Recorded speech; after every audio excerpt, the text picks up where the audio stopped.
Nosotros les vamos a hablar sobre las ramas de la antropología, así como sus teorías e importancia y relevancia en la vida cotidiana. Primero que nada, ¿qué es la antropología? Es el estudio de la humanidad, sus sociedades del presente y del pasado, así como las diversas culturas y formas de organización e interacción social que ha creado. Conoce y analiza la diversidad étnica, los procesos de continuidad y cambio sociocultural, las formas de organización social y en general todas las expresiones de la variabilidad humana. Incursiona en el conocimiento del proceso de hominización y en ese marco analiza la coevolución del Homo sapiens sapiens con otras especies animales y su relación con el medio ambiente. La antropología biológica o antropología física es el estudio de los seres humanos como organismos biológicos, incluyendo su evolución y variedades contemporáneas. Esta se divide en tres subcampos. El primero es la primatología, la cual estudia a los primates, estando ya sea en libertad como en cautividad, registrando y analizando cómo usan su tiempo, buscan y comparten alimentos, forman grupos sociales, etc. El segundo es el campo de la paleontología, la cual estudia la evolución usando como base los registros fósiles. Y el tercero es el estudio de la variedad biológica contemporánea. En esta se definen, miden y buscan explicaciones de los seres humanos contemporáneos. Estudian factores biológicos como el ADN dentro y entre distintas poblaciones, el tamaño, el crecimiento y el desarrollo humano. Un ejemplo importante fue el descubrimiento del fósil de Lucy. Fue durante los años 70 cuando un equipo de investigadores encontró un pequeño trozo de hueso de un codo. Lo que realmente revolucionó el entendimiento de la historia humana fue el hecho de que ese esqueleto pertenecía a un homínido de más de 3 millones de años, lo que para esa época era el ser humano más antiguo. La arqueología significa literalmente el estudio de lo antiguo. Se enfoca en la antropología y su análisis en el ser humano como especie y su dinámica cultural. Sin embargo, con la particularidad de comprenderlo desde sus instrumentos, estudia sus restos materiales, producto de la actividad humana, y busca describir su conducta, su desarrollo social. Interpreta una sociedad pasada desde sus restos materiales, objetos de roca, cerámica, madera, huesos, tejido, estructura, etc. Se divide en dos superficies primordiales: la arqueología prehistórica, que se ocupa del pasado humano previo a la vida del registro escrito, y la arqueología histórica, que se ocupa del pasado humano en comunidades que cuentan con documentos escritos. El ejemplo más conocido y famoso acerca de la ciencia y la arqueología fue el descubrimiento de la tumba de Tutankamón en 1922 por el arqueólogo Howard Carter. Descubrió su tumba casi intacta en el transcurso de unas excavaciones. Antropología lingüística es el estudio de la comunicación humana, que incluye sus orígenes, su historia y los cambios o variaciones en la actualidad. Igual se puede definir como el estudio de la comunicación entre humanos, pero no de modo exclusivo. Esta rama se divide en tres subcampos. La primera es la lingüística histórica, que estudia los cambios en el idioma desde su origen hasta hoy en día y qué similitudes tienen con los idiomas entre sí. La segunda es la lingüística descriptiva, o más bien la lingüística estructural, que estudia cómo las estructuras formales de los lenguajes contemporáneos difieren entre sí. Y la sociolingüística, que es el estudio de las relaciones entre las variaciones sociales, el contexto social y las variedades lingüísticas, que incluye la comunicación no verbal. A continuación, un ejemplo de esta rama. La primatóloga Sue Savage-Rambaud, trabajando con Kanzi, ha aprendido a comunicarse con los investigadores mediante el uso de diversos símbolos.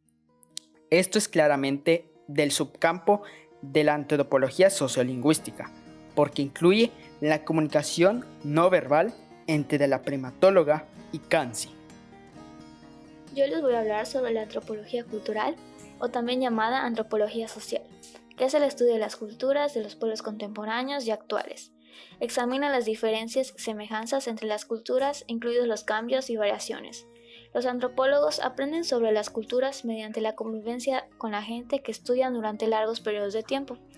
Un ejemplo de esto sería conocer la etnicidad, identidad y migración de los jóvenes migrantes mayas en la ciudad de Mérida, porque según Guadalupe Reyes analiza desde escenarios etnográficos concretos las causas sociales, políticas, económicas y culturales que inciden en el bienestar y que producen desigualdades entre los portadores de la cultura maya y los habitantes de Yucatán.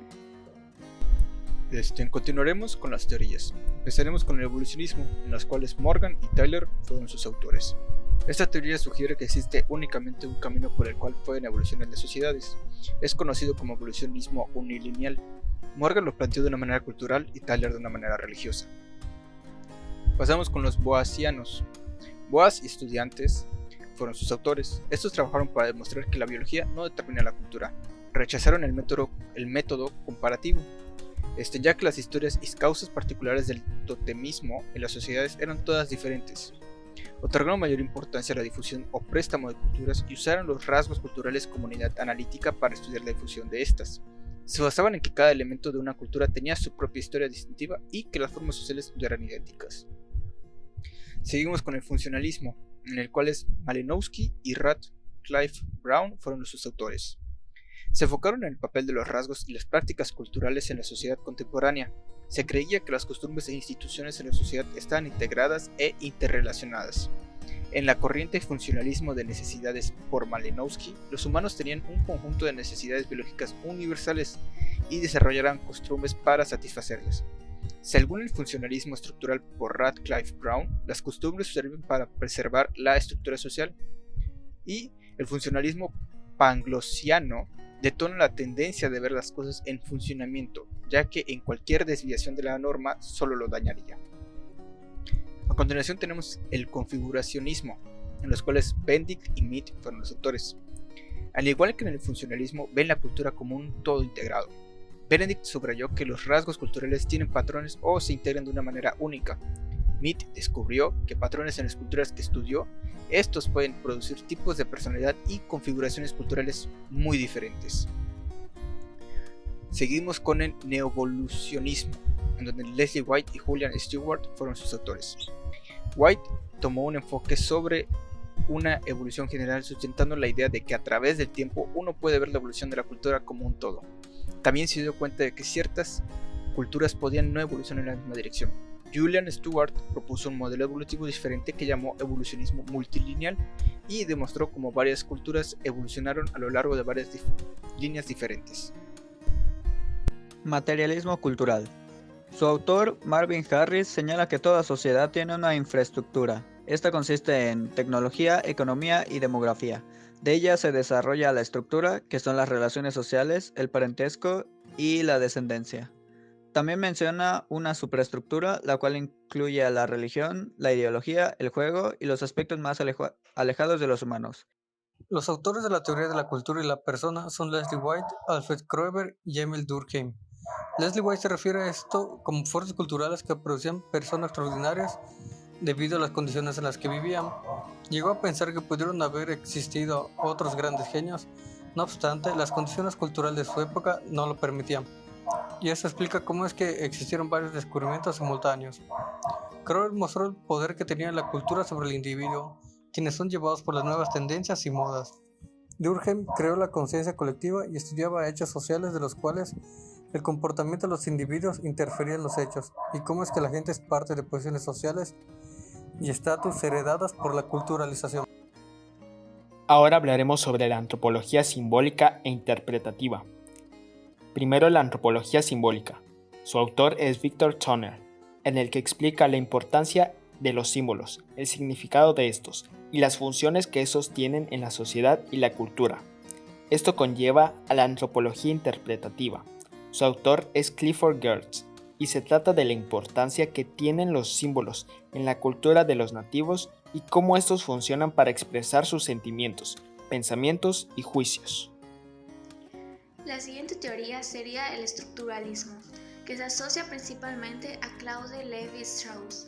Su objetivo era abrir una nueva perspectiva intelectual en el modo de entender y analizar la cultura. Evolucionó a lo largo del tiempo, primero con la estructura del parentesco y matrimonio, y luego partió las bases positivas que le obligaban a llevar a cabo análisis objetivos y científicos de los procesos para encontrar las estructuras profundas del pensamiento. La importancia de la antropología. La antropología en nuestros días es muy importante, ya que estudia al hombre y las estructuras sociales en las que estamos inmersos, así como nos permite conocer la proximidad entre grupos culturalmente distintos que están relacionados por conflictos de diversos tipos. En este sentido, la antropología es importante de estudiar debido a que es una disciplina que te abrirá la mente, ya que implica conocer lo desconocido, aprender la multitud de variantes socioculturales habidas y por haber, dar sentido al comportamiento y la razón, a la realidad intrínseca en un grupo humano, conocer los hábitos, costumbres, formas de relación, rituales de paso, simbología y muchas cosas más.